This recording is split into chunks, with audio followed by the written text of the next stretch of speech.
Normally in these videos, I'll break down one build for you across like 8 minutes, going through everything in super high detail. But today, I'm going to break down 5 builds for you in 8 minutes. So let's stop wasting time and let's go. This video is sponsored by you. Thank you for watching this video. So firstly, a quick disclaimer, these builds are based on what I've seen to be highly effective on the current patch, which may change over time. I'm purposely avoiding bugged builds. I'm looking at you, Hatchet Bug. These builds are the most common or meta builds, I'd say, in the game right now. And if you have a different opinion, please feel free to scream at me in the comments down below. So let's start off with the Paladin. The Paladin uses the Life Staff and the Sword and Shield to tank pretty much every damage that comes at you, and then also to heal all of that damage yourself, because you are a healer and a tank kind of mushed together in this one weird shenanigan. Your attributes for a Paladin is primarily Constitution. You want to get this to around the 150 mark at least, and then get a split between Focus and Strength. Strength for your melee damage with the Sword and Shield, and Focus for your heals with the Life Staff. Your armor focus here is going to be on around heavy, possibly medium, depending on how you want to play this build, but I think heavy works better because we are mostly focusing on the tank side. The 3 main abilities you want to pick up is Reverse Stab, and you want to make sure that you get a Tactician, the second perk on this, so that every time you reverse stab, your cooldowns for your sword abilities are reduced by 25%. If you hit multiple targets with this, you deal even more damage. You also want to pick up Shield Bash, which is your primary taunt. This is a single target taunt that you will use. I only use this on bosses or various other things, and it's also a stun, so you can use this out in the open world to stun players and enemies alike. Your last ability is Defiant Stance, which is your main tanking ability. This will reduce all of the incoming damage towards you. It will also give you some health back once it does end if you do max it out. The main focus for your passives are to buff your light attack like Achilles Heel or Final Blow, or passives based around blocking like Counter Attack, which gives you an Empower when you do block, Sturdy Grip, which reduces your stamina damage that comes towards you, or Defensive Training, which gives you Fortify when you do block a target. Your Life Staff abilities are Sacred Ground, which is your main AoE healing ability, which you can pop on the ground at any location, stand in it for some free heals. Orb of Protection, which is slightly bugged at the moment, but when you do hit enemies with this, you will heal as well as gain a Fortify effect. And Beacon, which gives you a healing pulse over time, and it will attach to any target you hit it with, whether it's an ally or an enemy. There is a lot of freedom in the passives you pick up for the Life Staff, but the main one you want to pick up is Absolve, so that Life Staff, light and heavy attacks don't consume mana, as well as Blissful Touch, so that light attacks now heal targets for 20% of weapon damage when passing through an ally. When playing this build, you basically want to drop your heal over time effects, so your Sacred Ground, your Orb of Protection, and your Beacon on the ground or around you, and then stand in it and then just swing away with your Sword and Shield using your abilities as they do come up. This build is really effective because you're practically unkillable, because you can tank everything and then you can heal the damage yourself. It's also really flexible in that if you're going into expeditions, you can just drop the Life Staff and tank with Sword and Shield, pick up like a Hatchet or a Great Axe or a Warhammer. Check out my tanking builds if you do want to check that out, or you could just use the Life Staff and heal your way through the dungeons. Next build is Berserker, and that is a Hatchet and Great Axe build. Your main attributes for this build is going to be Strength with a little bit of Constitution, just so you can take some damage because we are going to be in melee range, probably focusing on medium armor for that same region.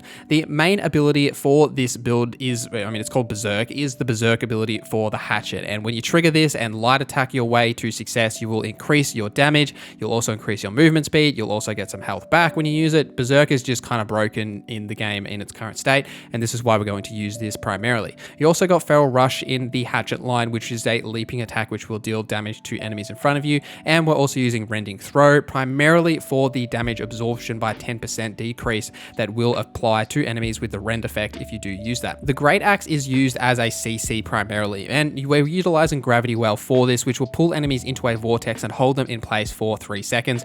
Reap is also a pull ability which will pull enemies towards you, and you can hold them there and deal a bit of damage. You also get some health back if you do buff up your Reap. And we're using Execute, which is a powerful overhead attack dealing 200% weapon damage or 300% if the target is below 50% health, and you can increase this even more by some of the passives like Death's Embrace, or if you do max out Execute and get the Executioner, you will crit 100% of the time if the target has 30% less health. If you increase your crit damage with something like Keen Edge, that passive, you'll just deal even more damage to that target. And the main thing with this build is locking locking enemies and players in place with Gravity Well and Reap, and then popping Berserk and just slashing away at them for really high close range damage. I have a similar build to this, mainly focusing on the Reaper line rather than picking up Gravity Well. It's a good AoE and hatchet build that you can pick up. And next we are moving on to the Elementalist, which is an Ice Gauntlet and Fire Staff build using ice and fire damage primarily. Now, when we're hitting the dummy here, you may notice that the damage numbers are pretty low, and for most of these builds, I haven't actually spec'd my attributes into them or wearing the proper gear for these builds. It's just to demonstrate you how they work, so just don't pay too much attention to the small damage number that you will see on the screen. Now, for the Ice Gauntlet and Fire Staff Elementalist build, your attributes should be maxing out Intelligence primarily and as soon as possible, and then a little bit into Constitution, so you can take some damage when it does come towards you. I would focus on light armor here because you are primarily and almost always going to be at range. You want to avoid taking damage with this build pretty much all of the time. We'll start off with the Fire Staff, as it's your primary damage dealer, and the main ability for this is Fireball, which is a heavy fireball which will deal tons of damage to targets in front of you, as well as leave a burning field on the ground. We're also picking up Incinerate, which is an AoE effect around you, which will push enemies back as well as deal damage to them, and apply a burn effect, which will do damage over time, and Burn Out, which is a escape ability as well as a damage dealer. So if you do this through enemies, you will burn them and apply the burn effect to them, but you can also use this to escape and get some distance away from enemies. With the Ice Gauntlet, we are focusing on using Ice Storm, which is a big AoE ability which will freeze enemies inside it and apply slow to them, as well as Ice Shower, which Ice Shower doesn't do any damage, it just roots things in place and then applies a slow and other effects to them to prevent them from sprinting or dodging or really doing anything when they are hit with Ice Shower. And we've also got Entombed, which will basically give you like a get out of jail free card. You can just entomb, it'll also heal your mana, and you can't take damage when you're in Entomb. You could swap this out for Ice Pylon so that you can deal it a little bit extra damage, just you can pop the pylon down and it'll just spam away as attacks if you don't feel that Entombed is valuable. When playing this build against players or enemies, you pretty much want to focus on the Fire Staff and popping your main Fireball, Incinerate abilities on them and left clicking your way to success. You can then switch to the Ice Gauntlet to deal the damage over time effects you get from Ice Storm onto them, or Ice Pylon if you do choose to pick that up, but you're primarily switching to the Ice Gauntlet to keep things away from you or to lock them in place, and then dealing that damage with the Fire Staff. And we will move on to the Musketeer, and the Musketeer is a musket and rapier build focusing on dexterity as your main attribute, and as you may have guessed, the rest goes in Constitution.